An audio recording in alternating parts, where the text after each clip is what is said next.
Tips with Tony. Tips with Tony. All about nutrition from your favorite dietitian.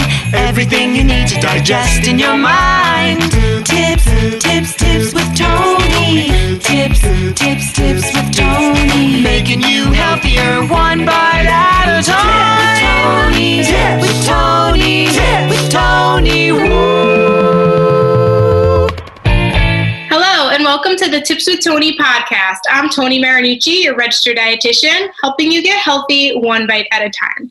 Super excited because today I have a very special guest with me. We have Astrid. She is a dietitian and personal trainer all the way from Australia, originally from Venezuela, and I'm so excited for her to talk to you. If you don't really follow her on Instagram, she has the handle Anti-Dietitian, which she's going to talk more about. Her page is super informative, super helpful, and also just straight to the point and kind of in your face in the sense of like she tells it how it is, and you know it's really, really a great page to follow. So I'm excited to hear from Astrid. Astrid, please introduce yourself, share who you are, what you do, and why you do what you do. All right. Thank you so much, Tony, for having me.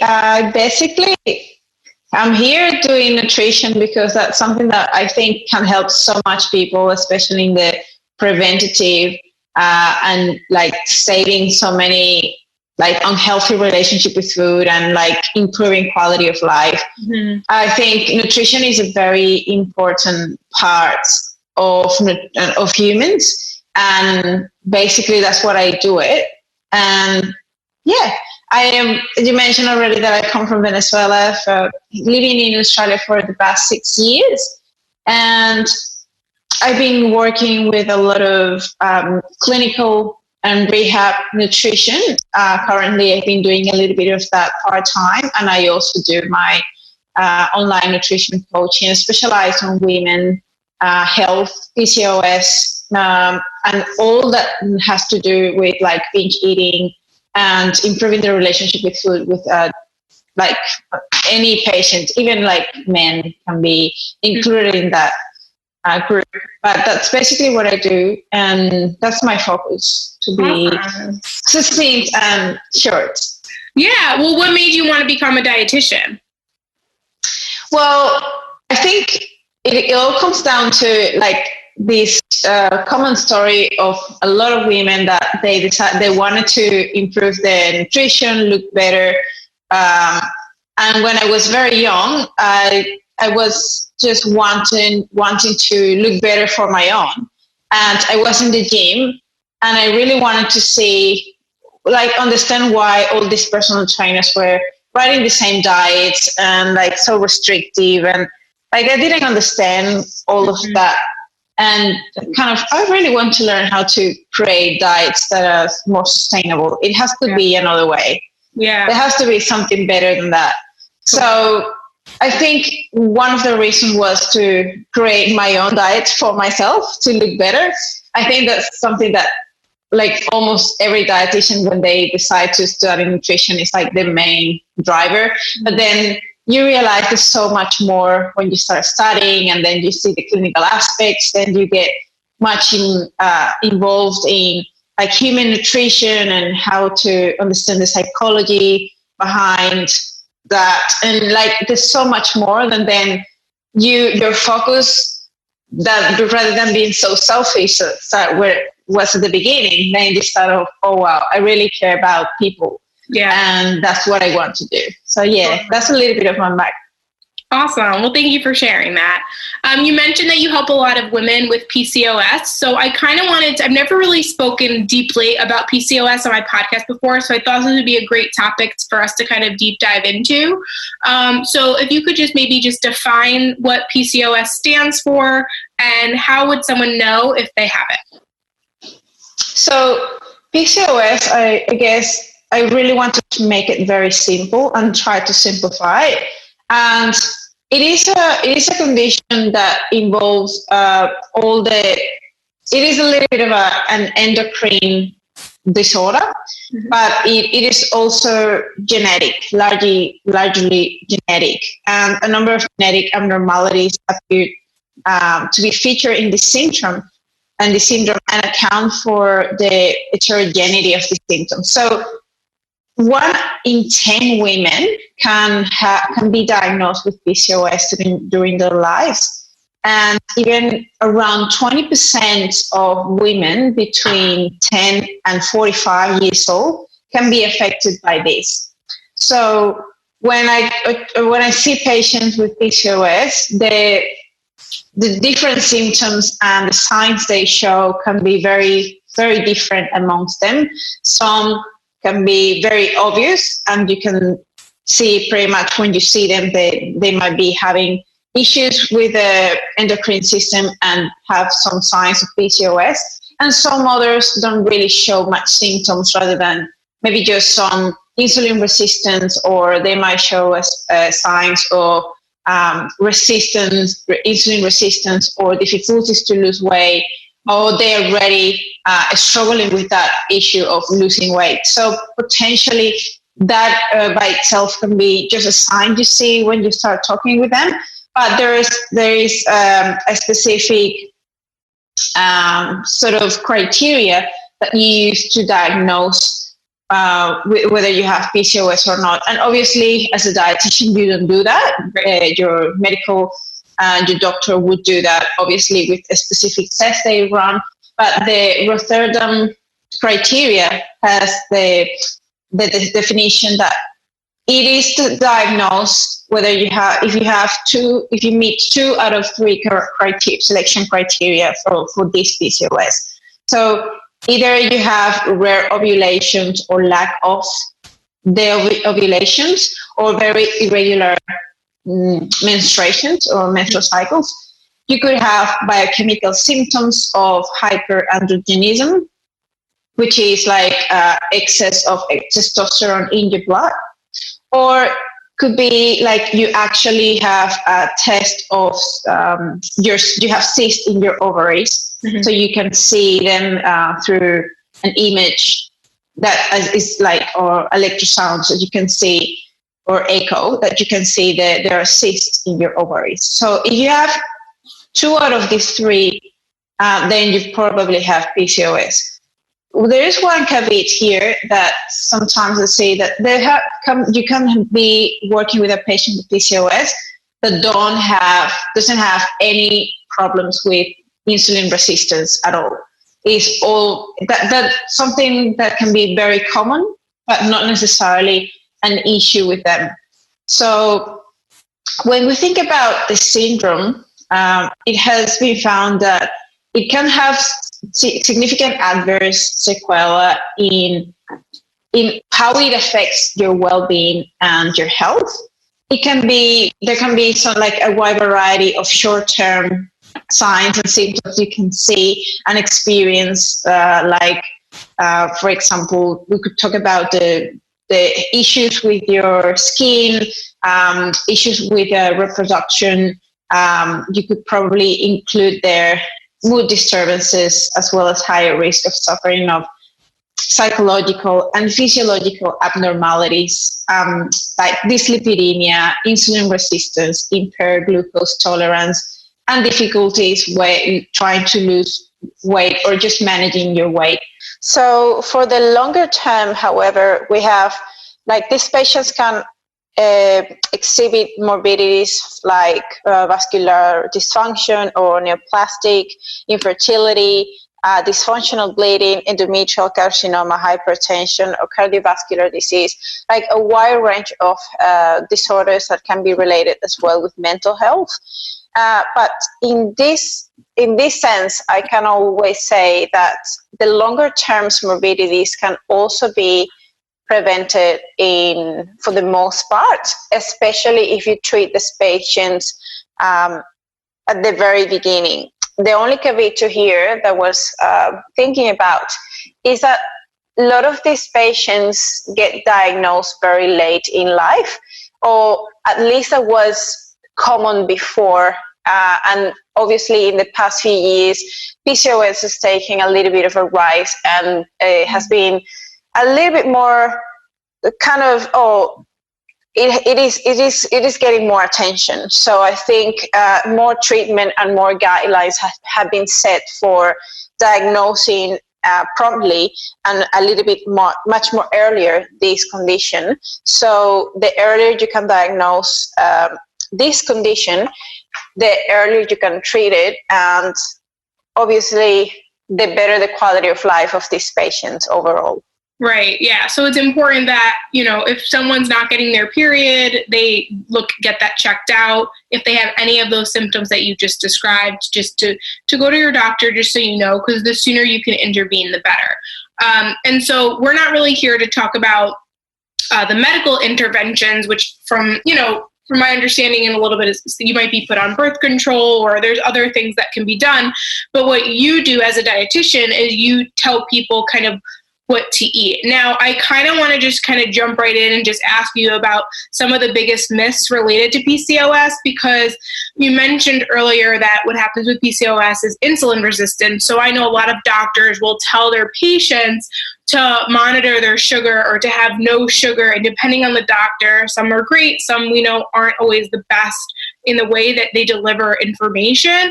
I know I've had people come to me and they think that they can't have any carbs at all, and they completely restrict. And I'm just curious, on your end, Astrid, have you seen that similar thing? And kind of what is the deal with, what should someone do when they do have PCOS? What kind of nutrition interventions should be put in play? So let me address first your last question, because that will lead to the other questions, which is lifestyle management is a big part of the management of PCOS and tends to be the primary line of interventions that you will see coming from the doctors. However, because doctors haven't got enough proficiency when it comes to nutrition, they only see 1 or 2 hours of nutrition lectures at university. They don't really get to know much about what really is important or what's the current evidence behind the treatment in terms of nutrition when it comes to PCOS. So sometimes the first line of thoughts the doctors will tell you is, you have to cut things that might increase your blood sugar, so you have to eliminate all your carbohydrates, but they don't really tell you then, but what you could eat. They just tell you to cut everything that has carbohydrates or sugars, but they don't give you a list of, what can I eat then? So there's so much confusion and frustration that obviously all of these guidelines that doctors tell you what to do, but not really telling you exactly what to eat, rather than just cutting everything out. It just leads to sometimes binge eating disorder, or even making losing weight much more difficult, because you don't really know what to do or where to go. So that's the first thing that I would say. It is it's been very controversial, especially coming from doctors that they don't really know how to help a patient that is struggling with nutrition. Mm-hmm. So the second thing I would say is that if you did a lifestyle intervention that implies resistance training, regular exercise that you can stick to as a part of your lifestyle, daily movements that you can include throughout the day, as well as an adequate and quality nutrition, that in combination adds to the treatment of the PCOS, as well as if you think about by just losing a 5% to between 5 to 20 to 10% of your body weight, that can be very significant and very important just to get positive changes in PCOS resistance, of insulin resistance, or even just all the bio health markers you will see in the blood. Now, when we talk about all these different myths that we hear about, one of them would be you have to obviously eliminate carbohydrates, right? So if they tell you to eliminate carbohydrates, they probably will tell you, well, why don't you just go keto? or low carb. Should you eliminate carbs? Many important nutrients like vitamins and minerals come from carbohydrates anyway. So eating no carbs is not a good idea. I would say, like, as insulin is the hormone that controls carbohydrates and fat metabolism, a common belief of women with PCOS is that they should eliminate all carbohydrates from their diet completely. So while controlling carbohydrate intake is important, so too is not to consuming too little that could just pretty much compromise daily energy levels and metabolic rate, and obviously lead to eating disorders or binge eating. So we don't really get to that point. While there is no set carbohydrate prescription for PCOS, we always recommend dietitians to allow your normal dietary carbohydrate intake from 35, if you want to go kind of lower carb, to 50% of your total calories, and really looking into really focus on adequate fiber intake that can be between 20 to 25 grams of that coming from fiber, as I said. And really focusing as well on the distribution of your carbohydrates throughout the day. So you're not just having all your carbohydrates in one meal, but more better distributed evenly for breakfast, lunch, dinner, and even snacks if you have them. So that's a really good idea for women with PCOS to really focus on the quality and the distribution of the carbohydrates throughout the day.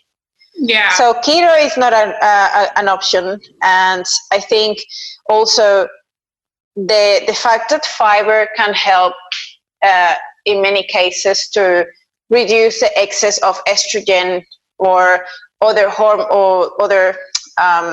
androgens that are in your blood. That can be definitely something that you can look into. So when you eat more fiber, that helps to reduce the excess of concentration of androgens, and that's something that's positive for women with PCOS. So if we eliminate carbohydrates, that can eliminate that benefit. Hello, I'm interrupting this podcast episode for a brief announcement and special offer just for you. Did you know that April is IBS Awareness Month? Well, if you're someone who struggles with IBS, then listen up, because I have a special offer just for you. Ibs IBS Restore has been clinically proven to help nutritionally manage the symptoms of all types of irritable bowel syndrome, including constipation, diarrhea, and a mixture of both. Many who use this medical food have experienced relief in symptoms such as less bloating, less diarrhea, less constipation, and more normal bowel movements. 48% of users reported an improved overall quality of life, including an increase in energy, decrease in irritability, and just an overall better mood. It comes in a powdered form, so you can put it in your water, in your smoothie in the morning, or even your hot or cold cereal.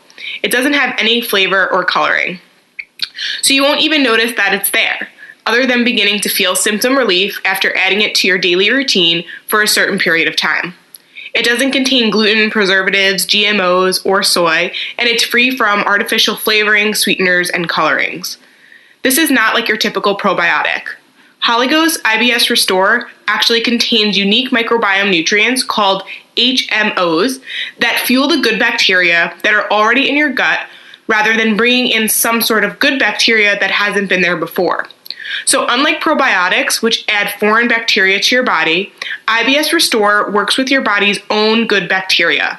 Simply put, it works by selectively nourishing and stimulating the growth of your own good bacteria, activating them to thrive and outperform the bad bacteria. So if you want to give Ibs IBS Restore a try, go to holios.com or the link in the show notes. And don't forget to use discount code TIPS30 at checkout to get 30% off your order. Because I've been over this before, but if anyone's new to the podcast, fiber is only from carbohydrate-rich foods. If it's straight protein, it will not contain fiber, so that's where that becomes a problem.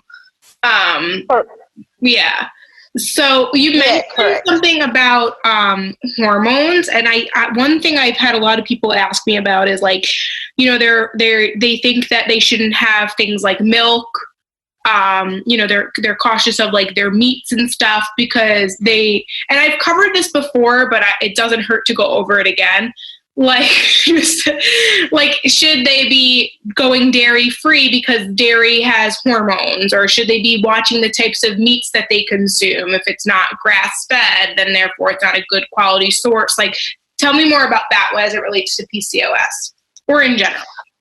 Okay, so there is no current evidence or data to support restricting or avoiding dairy or going organic or, you know, going gluten-free will improve PCOS symptoms. That's only contradicted contraindicated, if you actually have an allergy. Correct. Or you're highly sensitive to it. For example, one of the caveats here that you might be benefiting from eliminating dairy is if you have very, very bad acne, and some of the literature I found has connected that dairy can affect the acne, but not everyone responds to dairy the same way. So if you notice and you have PCOS and you have problems with acne, and in a little period of time you try to have dairy free and that actually goes better, then you might be a little bit sensitive to the amount of dairy you have in, and that you'll be better off having less.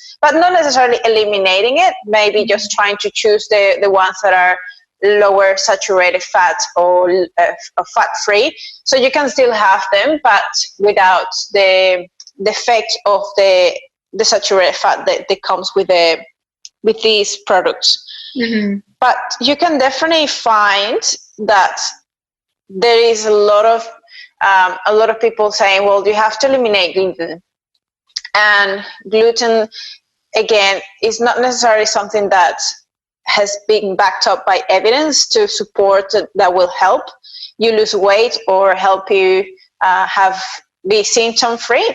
It is usually believed that daily consumption of wheat products, they can contribute to chronic inflammation and autoimmune diseases. But women with PCOS can just be better by just having normal nutrition, and reducing gluten consumption or avoiding it, we won't change any sort of problems with inflammation. It is just very little research to support that.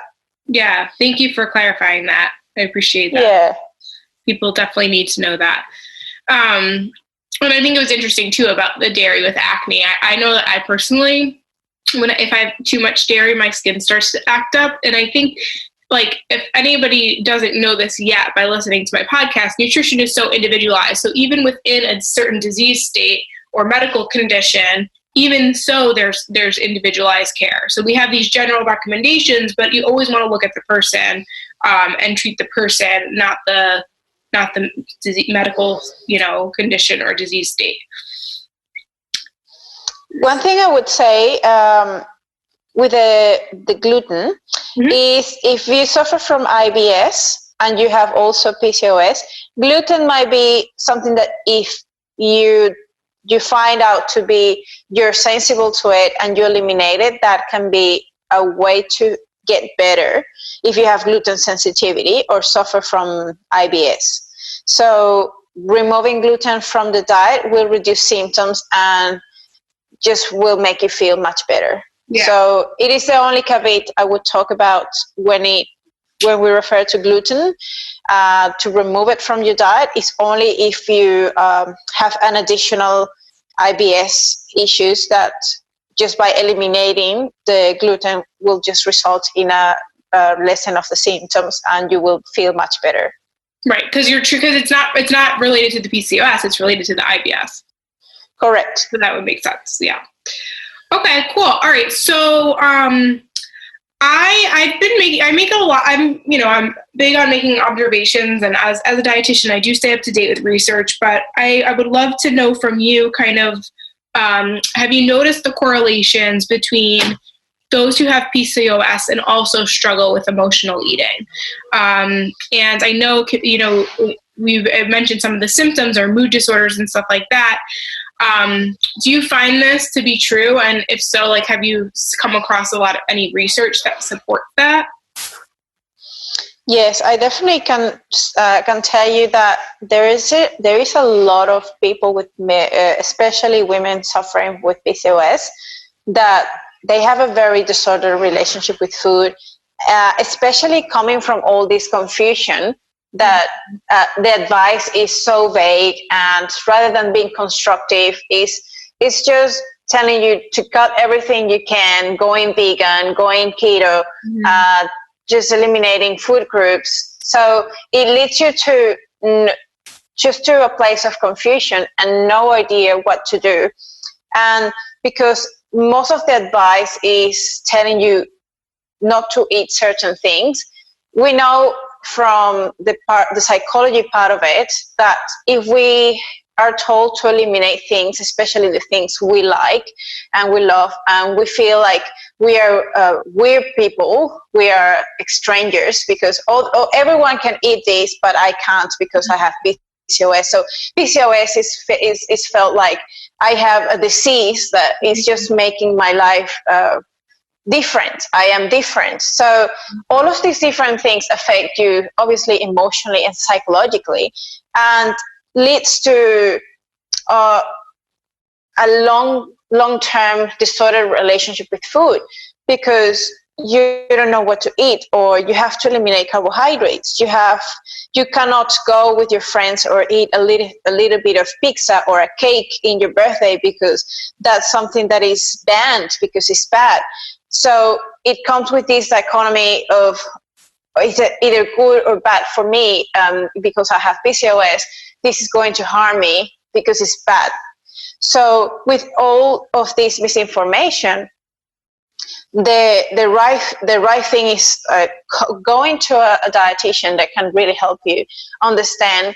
And one thing here is that not every dietitian will tell you all of this, because a lot of dietitians are quite biased as well and say, oh, you better go vegan, or better choose organic, because they feel, or they might not be as advanced in research, that organic is no better than conventional foods, or going vegan is not going to make much difference unless your diet was so poor that obviously going and eating more plant-based food is going to improve your health, but not necessarily that vegan is going to be the solution for your PCOS. Right. So definitely there is a big correlation between binge eating or bulimia or other disorder eating patterns that are correlated with PCOS. Wow. Okay. So it's not so much that it's because they might have their moods altered because of PCOS that they're binge eating. It's more so because of diet culture, which is, like, I find most people, unfortunately, do struggle with that. Because of, like, what they've been told they can or cannot have and the confusion of it.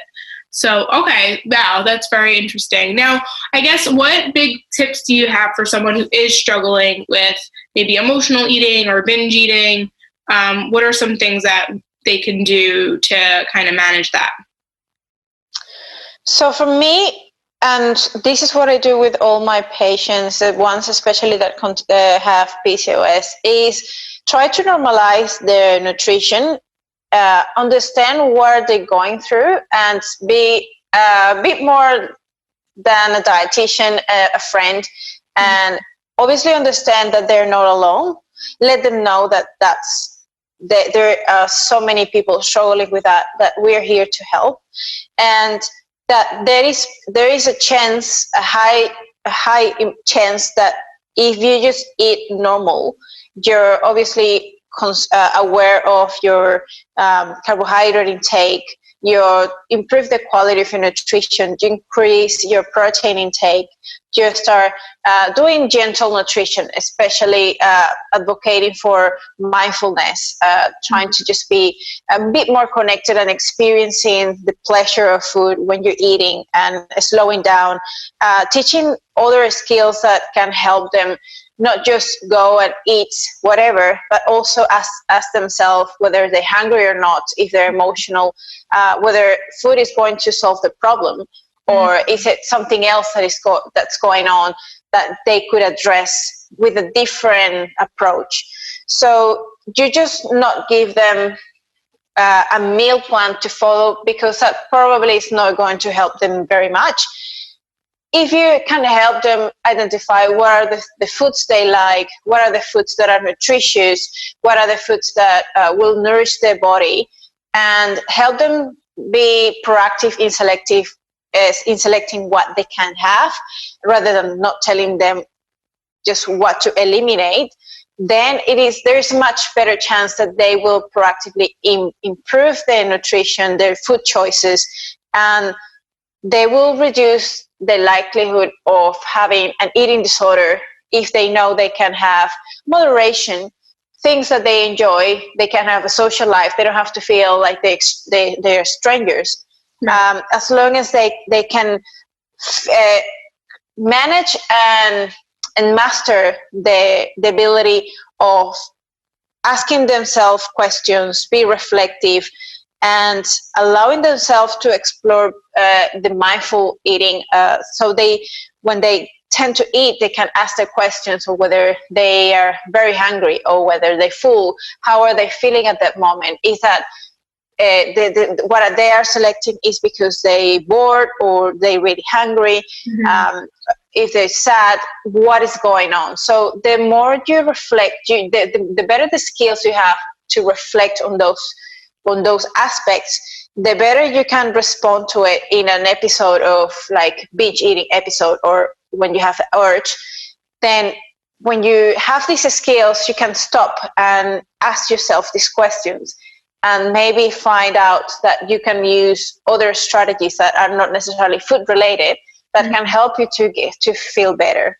Yeah. So it is just a really holistic approach, not just nutrition, but like mindset change and habit transformation. It is a lot of different things that need to come into play to really feel like you're going to have progress. Only or just plain diet is not going to make much of a difference if you don't tackle these other aspects of lifestyle, habits, mindset. So I think it is just a holistic approach that you got to consider. Yeah, and I mean, it's always so fascinating to me when we really talk about like many disease states. If we were here and we were talking about diabetes or high cholesterol, the conversation wouldn't be much different, right? We want you to manage your stress. We want you to exercise regularly. We want to eat a balanced diet. We want to end the restriction, and so that you can avoid the binging, right? I think regardless, you could really easily, most chronic diseases or things that are, even if they're genetic, there's a lot of things that changing your nutrition, changing your lifestyle can make such a positive impact, and you might not need to have any sort of medication intervention or, just being able to relieve some of those symptoms naturally, I think is really, really powerful. It just goes to show how nutrition and just lifestyle changes in general can make such a big impact. Absolutely. Yeah. So, oh my gosh. Well, this has been amazing. Thank you so much for coming on. Definitely, please let people know where they can find you, particularly your Instagram account, because I think it's incredible. But if they can reach you in other ways, let the listeners know. The best way to follow me and find me is truly my Instagram, _dietitian. I put all my links there, and everything that you need to know about me is in there. I am currently creating my website, and it's just Astrid, I don't know how to say that.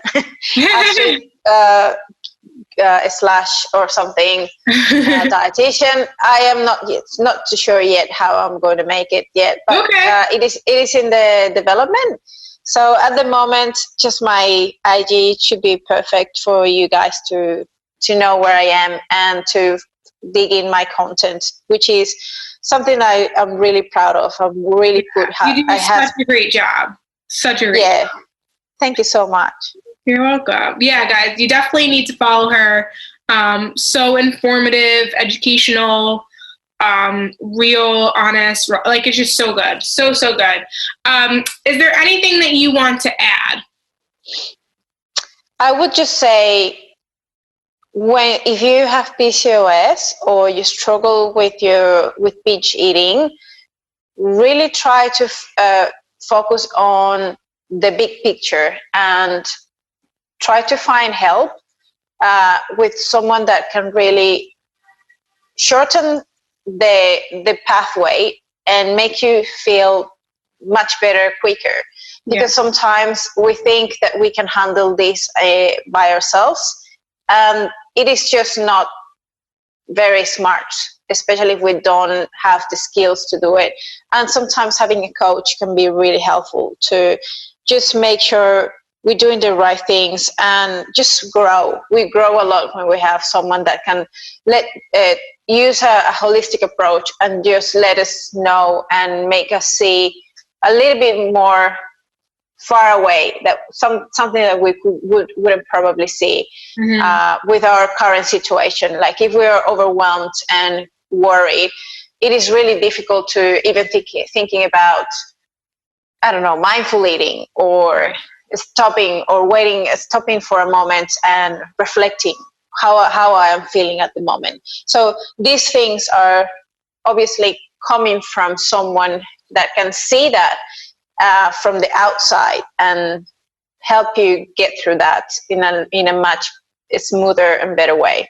Yeah, definitely. I couldn't agree with you more. Astrid, this has been absolutely wonderful. Thank you so much for coming on the podcast, guys. If you're not following her, go follow her. If you're not already subscribed to the Tips with Tony podcast, definitely subscribe. It notifies you when a new episode comes out every Monday and every Wednesday. All right, guys, that's it from us today. Have a great day. As always, I'm Tony Marinucci, your registered dietitian, helping you get healthy one bite at a time.